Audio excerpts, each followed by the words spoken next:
Hey everyone, it's now day 88 of the Vendée Globe, and whilst we had that incredible week, where the early leaders came in quick succession of each other, we've now still got a lot of racing going on out with the rest of the fleet coming in. At the moment, we've got Charal, Jeremie, Beyou, and Romain on pure Western, who are having this sort of real battle royale as they approach Cape Finisterre. I think Charal's possibly got some damage because his speeds in the last really last 10 days or so haven't been that great, not what you'd expect from the foiler. And of course, Romain's giving him a good run for his money. But at the moment, there's about 70-mile difference between them. And it looks like, whilst they're in steady wins, they should have reasonably good wins over the weekend and should finish on Saturday lunchtime through Saturday evening. And so, after an incredible conclusion of the leaders finishing in the first week, it's just fantastic to see Clarisse sailing her boat Bank Popular into 12th place, and in the process breaking the 21-year-old record of Ellen Macarthurs. Clarisse was a model of consistency during this race and sailed a really fantastic race in the former winning boat of Francois Gabard in 2012. Okay, so let's have a quick look at the tracker. This was the situation a few days ago. We've just been really enjoying this sort of match race between Jeremie Beyou on Charal and Romain Attanasio sailing Pure Best Western Hotel and Resorts. And they've just been sort of stuck to each other, matching each other tack for tack. Of course, the little group below that we'll come on to in a minute. They're also really, really tightly bunched, trying to find their way around the Azores High at the moment. But if we just run the tracker forward, you can see how closely matched these two boats have been.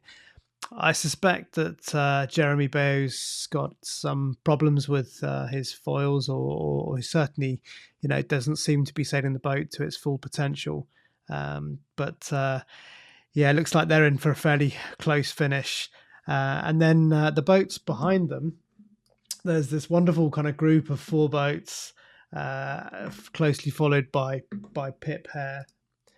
If I just zoom in a bit, and you can see they're trying to get around the outside of this big high pressure system, which is sort of elongated to the northeast, and means that they're just waiting for the sort of depression, the stronger depression coming in from the west. To sort of push them around the top of this system and to France. It may be that they end up going quite far north to sort of get free of the light winds associated with the high pressure. So let's move on to the weather forecast. And this is the situation currently. And you can see that for Charal, Jeremie, and for Romain, they're just got a little bit of light pressure ahead of them into the Bay of Biscay. Let's just see what happens as we run the forecast forward over the next sort of 12 hours or so. So pretty good pressure, quite good northerly breeze, and they're just sort of staying in that pressure by heading a little bit further to the north, and then eventually they'll start to turn the corner and come down with that pressure. So an ETA for Jeremie looks like to be sort of Saturday lunchtime, closely followed by Romain, probably by Saturday evening. Let's just zoom in and have a quick look at the group of boats behind and their situation. If we go back, so here's the current situation where they're just trying to get around the high pressure. Another low pressure over off the Canadian coast, which is giving them some gradient. So if we go forward to Friday lunchtime, and you can see the sort of trajectory around the outside of the high pressure, and then through into Saturday lunchtime, where they're little jibe to the north to stay in the best of the pressure, and then I think through Sunday it's looking fairly favourable, fairly fast route, and then into Monday you can see that there's another system coming in with some increasing pressure, which they're going to be probably caught out with as they're closing in on the Cape Finisterre and the Bay of Biscay. So they need to be a little bit careful of that. But certainly, good pressure for the next few days.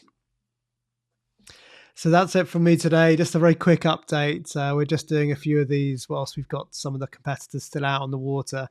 Obviously, all eyes on Pip's arrival, in the coming few days, probably around the sort of 12th, 13th of February. And just she's been getting lots of media attention. So I think hopefully in the UK there'll be a big sort of show of support for her arrival. And who knows, she may well yet finish inside that sort of mythical time of Ellen Macarthur, 94 days, which would be a huge achievement in a boat that was very similar in age this time round. So look forward to it. I'll update again over the weekend once we've got some more news. But great to see Clarisse cross the finishing line, and Charal and Romain in next. See you soon. Bye-bye.